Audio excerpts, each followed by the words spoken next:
ituturo ko sa inyo yung full automation tricks and tips dito sa bagong earning application natin, which is itong Fruit Boom. Okay, sa napakabilis at napakadaling paraan lamang. Pero bago tayo magsimula guys, no, disclaimer lang, this video is for educational and entertainment purpose only. Okay, so barya lang mga kunan dito, as long as legit ay pwede na yan. Pero kung gagamitin na ng tricks, baka medyo may potential tayong mag-earn pa tayo ng kahit papaano dito. Okay, and also guys, no, huwag kalimutan mag-like and subscribe sa aking channel para naman updated kayo sa mga earning application. And then syempre sa ating mga solid subscribers dyan, no, malapit na tayo, alam nyo na, magpa-airdrop dito sa ating channel. Kaya naman stay tuned lang at ipapakita ko sa inyo, ituturo ko sa inyo step by step para naman makasabay kayo at syempre makapag-earn kayo dito sa earning application natin. Okay, so first things first guys, no, nakikita nyo naman, no, manual pa lang ginagawa natin dito sa game na to, which is itong Fruit Boom, at talagang napatunayan naman na legit naman at nakapag-withdraw yung ibang ating mga kaibigan. Okay, so nakikita natin sa ibang comment section, okay, na meron silang nakakuha dito. Okay, so first things first to do, okay, kailangan muna natin pumunta sa ating setting. Okay, pero dalawang tricks na tuturo ko dito guys, dalawa. So number one guys, no, ang tricks natin dito, dapat cancelin muna natin or disable muna natin ads para diretso yung earning natin. Kasi nga marami tayong nai-interrupt dito, talagang nag-run sila, okay, pero syempre nai-interrupt sila dahil sa ads.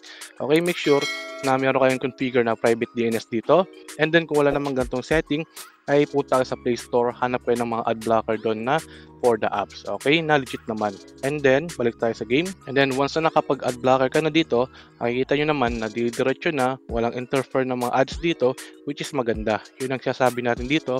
Number one, wala munang ads. And then, number two, yung automation natin na ginagawa dito, na kahit wala tayong gagawin, diretso lang yung ating earning dito sa game. Okay, so ituturo ko na muna yan, no. Number one guys, no, hanapin nyo muna sa Play Store, okay, itong auto clicker. Okay, nakita nyo auto clicker, dapat meron kang ganyan. Okay, first things first, dapat meron kang ganito.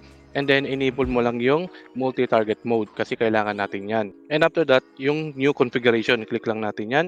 Okay, and then pag nakita nyo na yan sa sidebar nyo ng phone nyo na meron na ganyan, sabihin ready na yung automation natin.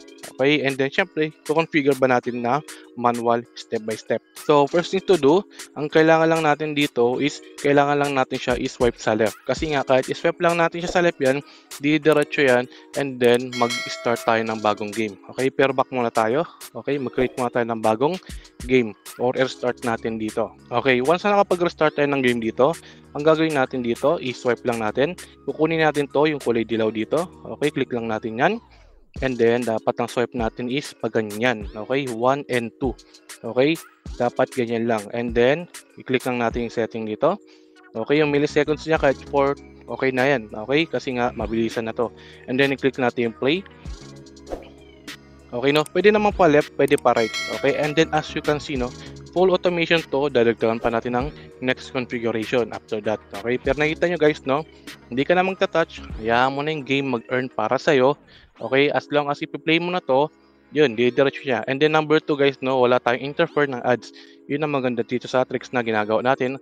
At syempre, tuturo ko sa inyo. Again, huwag kalimutan mag-like and subscribe, no, sa ating channel para lahat kayo updated sa mga bagong earning application, tips and tricks. Okay, medyo natagalan na tayo sa paggawa ng bagong video natin kasi nga marami tayong ginawa sa kaso, pero naipon na to at i-upload natin isa-isa. Okay, syempre mag-check din tayo ng mga ibang application na talagang i-review ko para sa inyo kung legit ba at talagang pwede mag-withdraw na galing sa Play Store.